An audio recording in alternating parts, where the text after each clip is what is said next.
Right guys, we've got a head-to-head. This is one that's been asked for.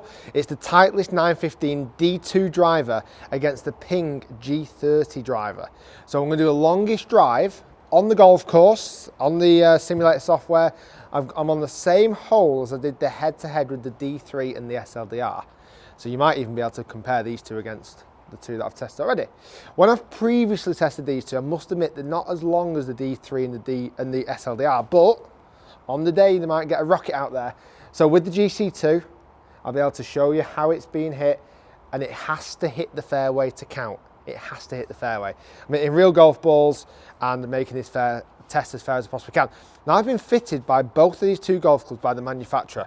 We've got the D2, this is in 10.5 degree, extra stiff Aldila Rogue shaft. So this is a pretty stiff shaft. The reason why it was extra stiff just because the clubhead speed was increased that much. Against the G30, now they put me in the stiff tour shaft with this. 10.5 degrees, I've got them both set as neutral, and let's see how they get on. I'm gonna go Titleist first. Let's go Titleist D2 first. This is the bigger headed Titleist, the 460cc head. Shallow face, big back to it, and let's see how far it can go. Like I say, it has to hit fairway to count.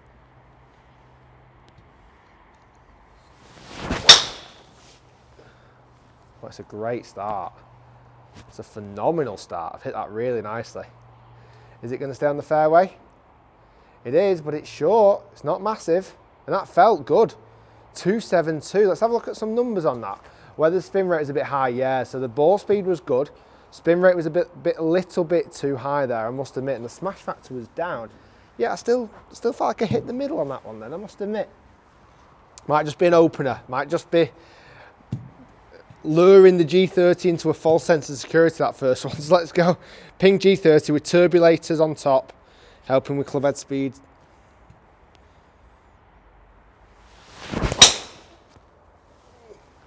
That's a nice shot again. Very nice shot. It's down the fairway. 272 is the benchmark so far. 273 it is. 1 yard further. 1 yard further. These clubs, compared to the others, that was a little bit more off the bottom. Spin rate was high again, and the smash wasn't brilliant, wasn't super. Anyway, there's two shots in the fairway. So they've started their campaign, let's say. 272, Titleist 273, the Ping. 1 yard in it, but they're down the fairway. Right, now I can start going for these ones now.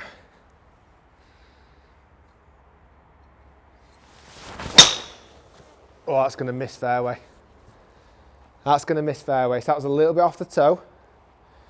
Oh, it's just missing. Oh, it just missed as well. And it's a much better distance, and it just missed fairway. So that doesn't count.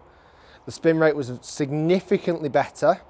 Ball speed was high. Smash factor was good, even though I caught the toe ever so slightly there. So it's got potential to be big, the Titleist, but it didn't hit the fairway on that occasion. So at the moment, Ping's still leading.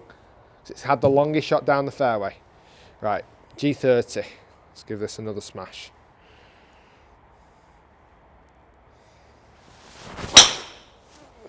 That's a very similar shot to the Titleist. I might be further left. Are these two just going the same shot each time? Oh, that's dead. That's under the tree. Dreadful golf shot, Rick. Nowhere near the distance that I need it to go. Right, so last round between the Titleist and the Ping. They've not massively smashed any records yet, but let's see which one is going to go furthest out of the two. So let's go and go 915 D2 for its final golf shot. So D2 for its final shot. I think it's got the potential of going really long. It's just got to find the fairway.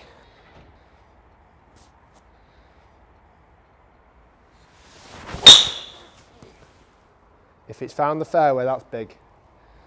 Stay on the fairway, stay on the fairway, stay on the fairway. Oh, it has. Is it big? Oh, it's big, big. That's more like it, Titleist. 306 yards. And in fact, still not middled, a little bit out of the toe. Right, 306. So the Ping's not had its best day so far. Can it catch up on this final shot? 306 to beat, down the fairway.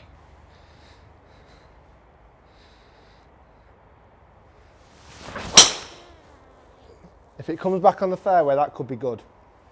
If it starts turning, starts turning, starts turning, starts turning.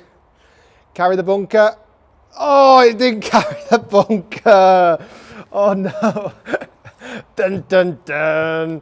A bad strike there right off the toe of the club. But that's showing as well, not only the length of these drivers, but also the forgiveness of these drivers.